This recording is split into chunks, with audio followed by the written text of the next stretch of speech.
Welcome to another edition of A New Me. We're here to help you learn about the latest medical advances and procedures from the Washington, D.C. area's leading doctors and professionals.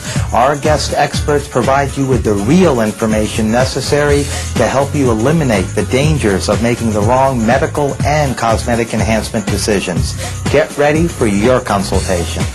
When we come back, we will be on location at Kung Plastic Surgery in Chevy Chase, Maryland, discussing Scarless minimal access facelifting with one of the Washington, D.C. area's leading plastic surgeons, Dr. David Kung.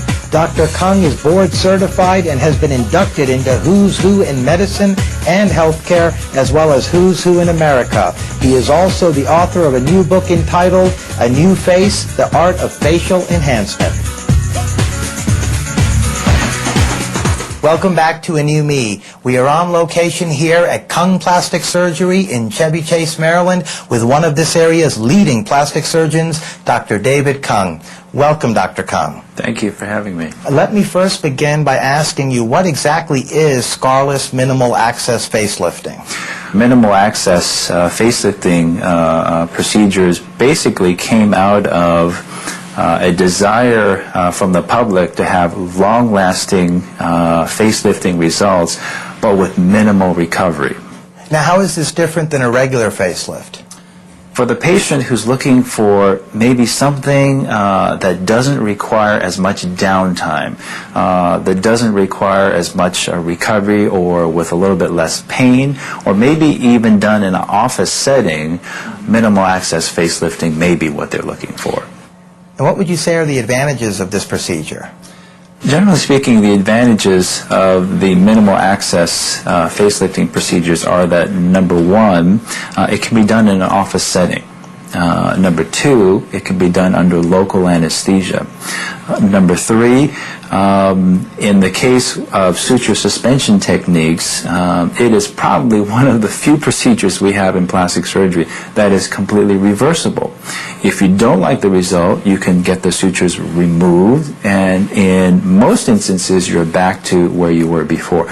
Fourthly, recovery or downtime is really at a bare minimum. The moniker for the suture suspension technique is the 24-hour Scarless facelift, and literally, I have patients who return to work the next day. And the fifth advantage of these type of techniques, generally speaking, is that it is more cost-effective than the traditional facelifting approaches. Now, with that being said, how are the results compared to a traditional facelift? For folks who realize that this is not a long-term solution to their facial appearance, they love it. Why? Because they can go back to work the next day with a portion of their face suspended and not have any of the stigmata of having previous surgery. No scars, no swelling, no bruising. The advantage of the MAC lift, or the minimal access cranial suspension procedure, is that it has all the advantages of the suture suspension technique, plus it adds in longevity. It increases the results of the surgery probably by 2 or 3 times what they would be if you just use sutures by themselves. Would either the suture suspension technique or the MAC lift require anesthesia before surgery, before the procedure? Yes, both of them do require anesthesia, but they require local anesthesia, which is the difference between these techniques and the traditional open techniques. I believe you have some patient before and after pictures for us. Can you please describe them, Dr. Kung? The first patient is a 57-year-old female who underwent a straight suture suspension technique. As you can see here on her preoperative photographs, there's been some descent in her midface, or some droopiness in her midface. Now, in these postoperative photographs, you can see that the volume in her midface has been restored. Keep in mind that this is done completely with sutures. There is no bruising, no swelling, and she literally walks out of the office under her own power.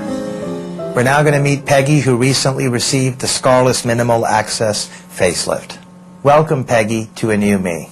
Thank you. Let me start off by asking you, what made you decide to get a facelift? I had noticed that I was getting lines in my face that were making me look tired and not the general energetic person that I am. And I was looking for ways of taking care of that, to do something to make me look fresher. What made you choose to get this type of procedure? I read a good bit about it, and I understood that it was going to be less invasive, it was going to be less downtime, which was important to me, and also less bruising, less restrictive. So that was the main reason. Have the results been what you expected them to be? They have been actually better than I expected, because I also got some lift around the eyes, which I didn't think that I would get, as well as a little bit in the throat area, and it's definitely made a difference. I have had people say to me, your skin looks smoother, which was a good accomplishment. And how long did this procedure take? Actually about 4 hours. I was awake during the procedure, and as a matter of fact, the first half of the procedure I dozed off, which was surprising to me. The second half started to drag a little bit, but I was delighted that it didn't take more than about 4 hours. Now, did you experience any pain? I did the second day. The first day there wasn't that much pain, but the second day, or the day after the surgery, I did experience some pain, and I had a medication to take for that. How much downtime did you experience after the procedure? I only had 2 weeks at the recommendation of the doctor, but actually didn't need that long. By the 5th day, I was out running errands, and most of the swelling had gone down. I had minimal bruising that I could easily, after the 3rd or 4th day, cover with makeup. Now, do you have to go to any follow-up visits? The follow-up visits are just to take a look to see how the healing process is going. It's not any applications or additional procedure. Well, thank you, Peggy, for being a guest today on A New Me. You're certainly welcome. Delighted to. We're now back with Dr. Kung. Dr. Kung, I wanted to also ask you, are there any side effects associated with this facelift procedure? The side effects associated with minimal access facelifting are those essentially associated with basically any type of suturing that you have done, or any type of minor surgery that is performed. There's some requisite swelling. Some folks do get a little bit of bruising, although we do minimize that. There's a little bit of discomfort, particularly within the first 24 hours. Nothing that prescription medications cannot handle. There's also the possibility of infection. The beauty of the suture suspension techniques is if there is a little infection or something does happen to the sutures, they can be removed very, very easily. Who's a good candidate?